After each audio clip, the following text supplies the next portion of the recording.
Bienvenidos a Expresión Arte, el podcast del Museo Esteban Vicente de Segovia. Hoy comenzamos un viaje apasionante. Vamos a adentrarnos en la vida y en la obra de Esteban Vicente, un artista cuya trayectoria se entrelaza con algunos de los capítulos más interesantes de la historia del arte del siglo XX. Esteban Vicente tendió puentes entre dos mundos, España y Estados Unidos, y entre dos lenguajes, la tradición y la modernidad. Vida y obra corren en su caso de manera indisociable. Cada trazo, cada color parece contener una memoria, una emoción, una búsqueda constante de armonía.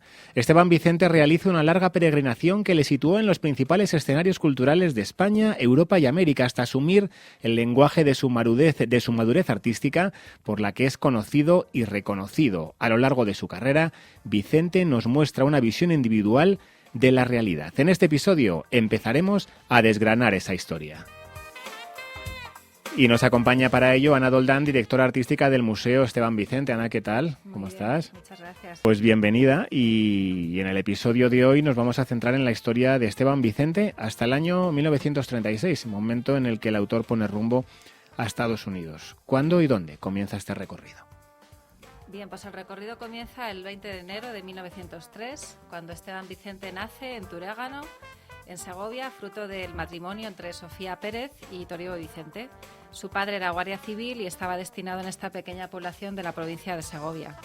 Toribio era un gran aficionado al arte y poseía ciertas dotes para el dibujo. Quiso que sus hijos se educaran en Madrid y decidió abandonar el cuerpo y trasladarse con su familia a la capital, donde encontraría trabajo en el Banco de España. Desde muy temprana edad, su padre acostumbró a Esteban y a sus hermanos a visitar todos los domingos el Museo del Prado, lo que le permitió un contacto directo con las obras maestras del arte europeo y español. Con 14 años ya se podía reconocer en Vicente un gran talento artístico, como demuestra un cuaderno de dibujos que conservamos en el museo del año 1917. A esa edad, Vicente le dijo a su padre que quería ser artista. Sin embargo, su padre quiso que ingresara en el ejército y tras 3 meses en la escuela militar decide abandonarla y prepararse para ingresar en la Escuela de Bellas Artes de San Fernando. Ana, ¿ingresa inmediatamente? No ingresa inmediatamente. Se presenta en una primera ocasión en el año 1918, pero no pasa el examen. Tendrá que esperar hasta el año siguiente, 1919, para pasar el examen con una copia al carboncillo de una figura clásica. Es importante recalcar que se forma la disciplina de la escultura. Esto es importante porque a lo largo de su carrera vemos en Vicente una maestría a la hora de distribuir las formas en el espacio. ¿Y en qué momento cambia el registro y comienza a pintar? Pues sucede en el año 1924. Ya había terminado sus estudios en la academia y compartía su primer estudio en la calle del Carmen de Madrid con su amigo el pintor estadounidense James Gilbert. Con él hacía excursiones por los alrededores castellanos, tomaba apuntes y bocetos del natural, y en esos viajes Esteban Vicente se da cuenta de la rapidez y espontaneidad con la que Gilbert tomaba notas de color. Sin embargo, Vicente necesitaba mucho más tiempo para modelar la arcilla y, por tanto, hacer sus esculturas. En ese momento se dio cuenta que la arcilla le limitaba muchísimo y abandona la escultura por la pintura. ¿Y qué estilo de pintura realiza en estos primeros años de los que estamos hablando? Pues las primeras obras de Esteban Vicente destacan sobre todo por ser retratos, paisajes que nos hablan de una figuración renovada. Sobresalen un par de bodegones realizados en 1925 que están muy influidos por Cézanne. Realmente no conocía su obra de primera mano, pero sí a través de las revistas de novedades francesas que consultaba en las librerías de Madrid. Vicente cuida tanto la solidez material de los objetos, las manzanas, las cestas, la jarra o las telas, como su distribución sobre el plano. De ahí esa formación como escultor. La presencia de la revista Le Crapulot en uno de esos bodegones evoca el deseo de Esteban Vicente de trasladarse a París para poder participar del arte de su tiempo. Y en estos años, estamos hablando de la década de los 20, están considerados como uno de los más fructíferos de la cultura española del siglo XX, de 1925 a 1936. ¿Cuál es el papel de Vicente en este contexto? Pues en esta época efectivamente surge una importante generación de intelectuales relacionados con la residencia de estudiantes. Hablamos de Dalí, de Lorca, de Buñuel. La generación del 27 vivía su edad de plata en las artes literarias, pero en las artes plásticas los artistas estaban pues algo así como abandonados a su suerte. Poetas y artistas se relacionaban en las famosas tertulias de los cafés y colaboraban con sus dibujos en revistas. Eran el equivalente visual a la poesía del 27. Desde 1922 y durante varios veranos, Esteban Vicente se alojó en la casa de la familia del pintor Juan Bonafé en Murcia. Gracias a él, Esteban Vicente se relacionó con todo el grupo de Murcia, con Pedro Flores, Ramón Gaya, Luis Garay, y le puso en contacto con el gran impulsor de las artes de aquel momento, Juan Guerrero Ruiz. Él le invitó a participar en 3 de los 12 números de la revista Verso y Prosa, con dibujos lineales, de trazos limpios y de inspiración matisiana. Además, en esa época, en la zona de la Alberca, haría algunas pinturas en las que capta la luz y el color de la costa levantina. Esto ya preconiza lo que será la base fundamental de sus obras más maduras.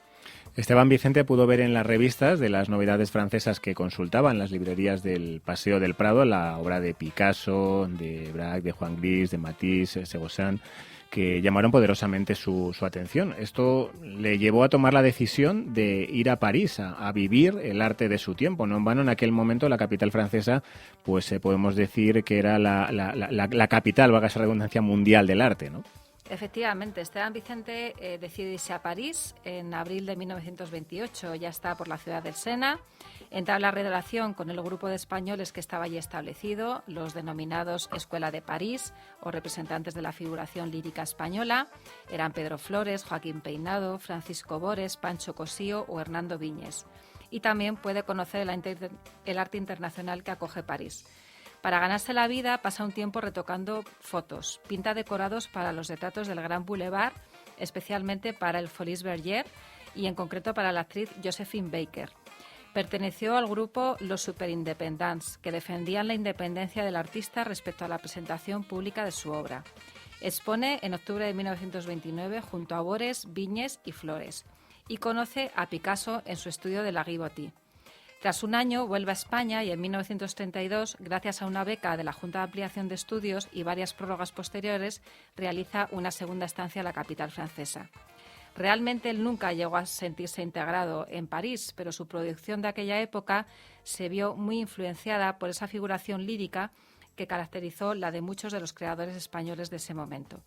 El artista se servía de signos gráficos en sus dibujos que demuestran gran agilidad y viveza. En esos años, además, conoce a la que sería su primera mujer, Estelle Charnay. Y justo después de esa primera estancia en París, expuso por primera vez aquí, en Segovia, en una muestra organizada por la Universidad Popular. ¿Cómo fue acogida esa exposición? Pues esa exposición fue acogida de una manera un poco tibia. Fue en el año 1930, la exposición se titulaba Artistas y temas segovianos y se organizaba efectivamente por la Universidad Popular. Junto a obras absolutamente figurativas de artistas como Blanco Niño, por ejemplo, nos encontramos con 2 obras de Esteban Vicente, Contraluz murciano y Mujeres en un palco, ejecutadas tras su estancia en París. Estas obras no dejaron indiferente a nadie y el crítico Alfredo Marquerie tuvo que salir en su defensa ante las afirmaciones del público que decían: es un loco, no sabe pintar, es un modernista, lo que ha hecho ahí no se entiende nada. Alfredo Marquerie lo que decía es que el pintor puede tomar por modelos para trasladarlos a la tela no solo las imágenes de la realidad cotidiana, sino también las imágenes de la otra realidad, las del subconsciente, las del sueño y las de la memoria imprecisa, lo que amplía los campos de la pintura. Hasta hoy, decía Marquerie, se ha pintado lo que vemos, pero desde ahora se puede pintar como lo ha hecho Esteban Vicente, lo que no podemos recordar y lo que soñamos. Bueno, y en aquel momento también pasó temporadas en Barcelona, atraído en este caso por la naturaleza circundante. Sí, aquello le favorecía enormemente el tener una experiencia de pintar del natural y de acumular sensaciones. En ese momento pintar figuras combina naturaleza y recuerdo, y las obras de estos años se caracterizan por los colores tenues, los personajes ligeramente dibujados, y lo que intentaba era retener el tiempo a partir de ya unas ciertas abstracciones de un instante. Entra en contacto con el crítico Sebastià Gas, figura fundamental de la escena artística de la ciudad condal, y Joan Merlí, que sería su marchante. Entre el año 31 y 32 expone en las principales galerías del momento, en Avinyó, en Sira, en Vives, lo que le engranjeó una buena valoración ante la crítica, que decía que la obra de Vicente se resolvía con dibujos ágiles que revelan una evidente sagacidad de observación y un dominio notable de la línea. En esos años la temática sigue siendo figurativa, paisajes urbanos y marítimos. Bueno, hemos estado que estuvo en Madrid, en París, Barcelona, y desde allí se traslada ya con su mujer Estela a la isla de Ibiza, donde en ese momento se reunía una importante colonia de artistas. Sí, efectivamente, el matrimonio llega a Ibiza en el año 35, un paraíso casi arcaico en el que destacaban sus formas puras, austeras y bellas, que era lo que le atraía a Esteban Vicente. Allí conoció a artistas como Martin Baer o Raúl Hausmann, a los que retrata en varios dibujos rápidos. Testimonio de la estancia de Vicente en la isla son varios cuadernos de dibujos a lápiz, tinta o acuarela, en los que el artista capta la naturaleza circundante, los tipos del lugar o sus costumbres. Retrata en varias actitudes a las campesinas ibicencas, ataviadas con sus características prendas, realizando labores domésticas, pero también de la labranza o caminando por los parajes. De los paisajes destacan la vegetación de sus campos, los molinos, las villas, las arquitecturas o los animales. Son dibujos esbozados o muy elaborados, de trazo impulsivo, expresivo, con un alto componente de grafismo y lirismo que se constituyen como el punto de partida de composiciones definitivas. Bueno, estamos llegando al final de esta primera etapa que les contamos en este capítulo, en este episodio de hoy, y después de un año en Ibiza decide poner rumbo a Nueva York, pero la guerra civil se interpuso en su camino. Sí, Esteban Vicente y Estelle Charney se encontraban en Madrid despidiendo a la familia de Vicente antes de irse a América, y se declara la guerra civil. Esteban decide quedarse y colaborar pintando camiones de camuflaje en la Sierra de Guadarrama. Tras unos meses y animado por su familia, retoma sus planes y el 18 de septiembre marcha a Estados Unidos, pero esa será otra historia. Bueno, pues Ana, lo dejamos para la próxima entrega y sin duda es una vida apasionante la de Esteban Vicente que seguiremos contando en los próximos episodios. Nos encantará recibir vuestros comentarios o preguntas y también las sugerencias sobre temas en los que os gustaría que profundicemos. La cuenta de Instagram es @museovicente o el correo comunicación@museoestebanvicente.es.